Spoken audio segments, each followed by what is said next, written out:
دسی پختینا حضرت حوا ابی پیدا کړل دغه دوه کسان او د یو بل نه په څومره زرګونو میله په فاصله باندې جدا وو الله یې حفاظت کو وی الله تعالی شروع کړه او الله جل شانه د دوی په زړه کې القا وکړه او د قرآن مجید یو آیت هغه ورته وښود ربنا ظلمنا انفسنا وان لم تغفر لنا وترحمنا لنكونن من الخاسرین الله ته وایي چې خدایا موږ په ځان زیاتې وکړو که ته راته بخښنه ونه کړې رحم را باندې ونه کړې نو موږ به ډېر غټ نقصان کې پرېوځو دا دواړه په دې مخ د ځمکه ګرځېدل د یو بل نه جدا او مسلسل جړل او دغه وظیفې کوله بعضو روایتونو کې راغلي دي چې 40 کاله آدم علیه السلام او حوا به یې وجړل او بعضو روایتونو کې راغلي چې 200 کاله دوی الله ته وجړل فریادونه وکړو او دام فرمایي چې په دې دومره موده کې دومره اوښ کې دوی توی کړې چې که د آدم علیه السلام ټول اولاد د قیامته پورې وجاړي نو دونه اوښ کې به توی نه کړي مقصد دا دی چې هغې په هغه خپل کړو باندې انتهایي ستومانه وو ځکه آدم علیه السلام پیغمبر دی د پیغمبر نه ګناه نه کیږي دې ته لغزش ویلی کیږي لغزش معنا دی چې لکه سړی په خټو کې روان وي خپې وښویږي نو دا ښه سړی هم خپې ښویږي او د بد سړي هم د ځوان هم په خټو کې خپه ښویږي او د بوډا هم په خټو کې خپه ښویږي نو که دې ته ګناه نه ویلی کیږي دغې آیتونو کې الله د هغې متعلق فرمایلی دي نو چې دا معنا دوی الله پاک ته فریادونه وکړه او جړاګانې وکړې نو الله جل شانه دوی یو ځای کړ میدان عرفات میدان عرفات کې د دوی پیژنګلو وشوه د دوی معرفت د یو بل سره وشو ځکه نور څوک خو ونه د دغې دوو انسانانو نه علاوه بل څوک خو ونه او الله پاک د دوی توبه هم قبوله کړه چې دا دومره اوږده زمانه جړا یې وکړه او فریاد یې وکړه نو الله پاک پې رحم وکړه ځکه چې الله پاک توبه قبلونکی دی تائب هغه چاته وایي چې توبه وباسي الله ته رجوع کی او تواب هغه چاته وایي چې هغه توبه قبوله کړي نو توبه قبلونکی صرف الله پاک دی بل څوک توبه قبلونکی نشته او انسان دې توبه اوښکونکی دی دې تائب دی نو دغه دعا او دغه الفاظ آدم علیه السلام د الله پاک نه زده کړل او هغې په برکت باندې تاسو فکر وکئ د قرآن یو آیت دی لا قرآن نه دی نازل شوی قرآن به کله نازلیږي اخره کې په رسول الله صلی الله علیه وسلم د ټولو پیغمبرانو نه وروستو اخري پیغمبر باندې قرآن نازل دی دغه قرآن لوح محفوظ کې دی خو دومره برکتي کلام دی د الله چې د یو آیت په برکت باندې الله جل شانه د آدم علیه السلام او د حوا ابی توبه قبول کړه یو آیت دی او قرآن مجید زمونږ سره 6,600 آیتونه دي د دې به څومره برکت چې د دې سړی تلاوت کوي د دې په احکامو عمل کوي د دې معنا زده کوي د دې په احکامو باندې ځان پوهیي څونه خیر او څونه برکت به یې کوم کور کې لوستی کېږي نو څومره خیر او برکت به پکې بهر حال الله پاک دې آیتونو کې دا وفرمایل فتلقى آدم من ربه نو زده کړلې آدم علیه السلام د رب خپل نه کلمات یو څو کلمې فتاب علیه نو رحمت وکړه الله په ده باندې واپس یې وکړه الله ده ته یا آسان الفاظ توبه قبوله کړه الله د ده انه هو التواب الرحیم بېشکه د الله توبه قبلونکی او رحم کوونکی دی هغه کلمات ربنا ظلمنا انفسنا وإن لم تغفر لنا وترحمنا لنكونن من الخاسرين دغه الفاظو قلنا اهبطوا اوی مونگا چی کشی منها د دې جنتنا جميعا ټول مطلب داو چې دوه خو آدم علیه السلام او حوا ابی او شیطان ابلیس هغه هم جنت کې خو نو خدا الله د خپل دربار نه شړلیو و اسمانونو کې وو نو هغه مو سره راکوس کو چې تم ور سره لاړ شه دنیا ته او مخکې دا خبره تیره شوه چې تاسو کوشئ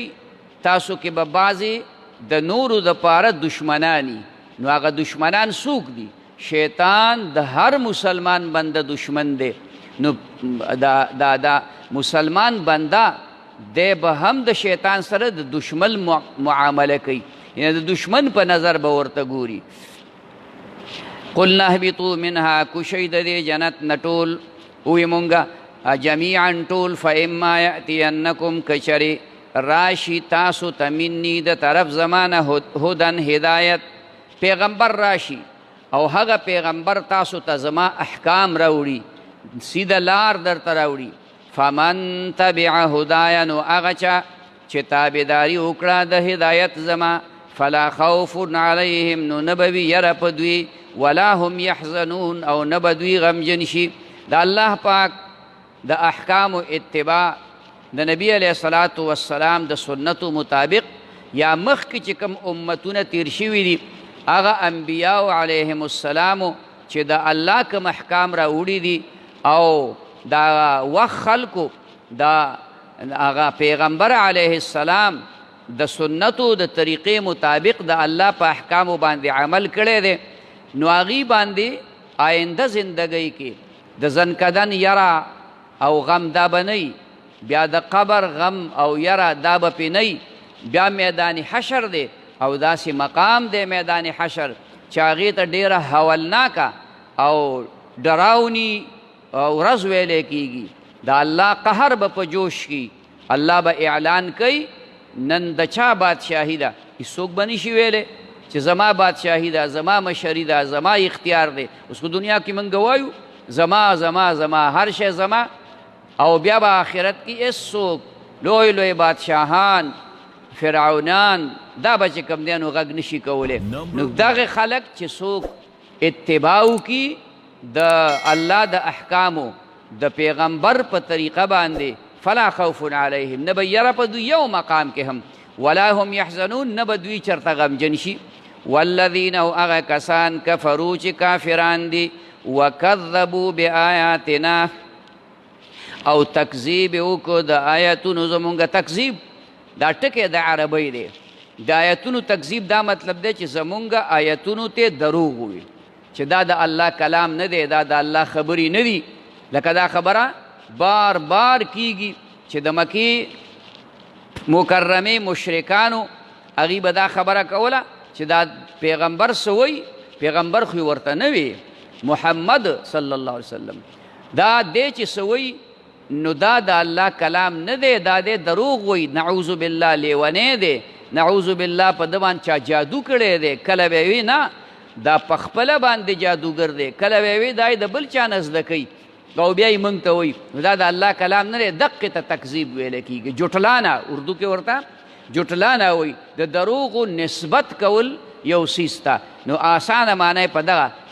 مطلب یې دغه شو او ترجمه کې داسې وایي وکذبوا بآیاتنا او تکذیب یې وکړه د آیتونو زمونږه اولئک دا کسان اصحاب النار خاوندان د اور دي هم فیها خالدون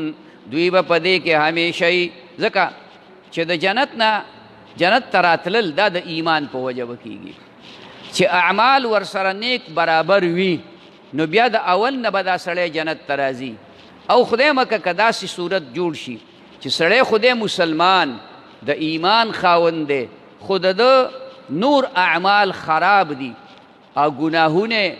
ډیر دي او نیکی لګي دي، نو دی به د دې ګناهونو نه د پاکولو دپاره الله جهنم ته بوځي. الله دې ته موږ ته امان نصیب کړي. نو چې د جهنم په اور دی پاک شي بیا به چې کوم دی جنت ته راځي. خو کافر دا هغه خلق دی چې به همیشه دپاره په جهنم کې هغې دپاره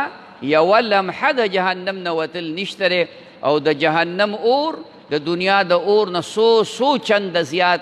ګرم دی. ګټې پکې ویلې کېږي، کاڼي دا پکې ویلې کېږي. نو چې ګټې په کوم کې ویلې کېږي نو ته سوچ وکړه، یعنې اوسپنه چې په دې دنیا په دې اور باندې خلک ویلې کوي نو 1500 ډګري سنټیګریډ اور ورته ورکوي، څومره لې. او دا جهنم اور داسې دی چې هغه اوسپنې نه، هغه به ګټې ځان سره ویلې کوي، ګټې به چې کوم دی نو سوځوي. په دې لحاظ باندې دا یو انتهایی خطرناک مقام دی. الله دې ته موږ ته حفاظت نصیب کړي. رکوع پوره. فتلقى آدم من ربه، نو زده کړي آدم علیه السلام د رب خپل نه کلمات یو څو کلمې. فتاب علیه، نو توبه قبول کړه الله د ده. انه هو التواب الرحیم، بېشکه د الله توبه قبلونکی او رحم کوونکی دی. قلنا اوی مونږ اهبطوا منها جميعا ټول، فاما یأتینکم کچرت راشي تاسو ته مني د طرف زمانه هدن هدایت، فمن تبع هدایا، نو هغه چا چې تابعداري وکړه د هدایت زما، فلا خوف علیهم، نو نه به وي یره په دوی باندې، ولا هم یحزنون، او نه به دوی غمجن شي. والذین او هغه کسان کفرو چې کافران دي، وکذبوا بآیاتنا او تکذیب وکړه د آیاتونو زمونږ، اولئک دا کسان اصحاب النار خاوندان د اور دي، هم فیها خالدون، دوی به په دې کې همیشه وي. صدق الله العظیم. ربنا آتنا فی الدنیا حسنة وفی الآخرة حسنة وقنا عذاب النار. اللهم احسن عاقبتنا في الأمور كلها واجرنا من خزي الدنيا وعذاب الآخرة. وصلى الله تعالى على خير خلقه محمد وعلى آله وأصحابه أجمعين. آمين يا رب العالمين.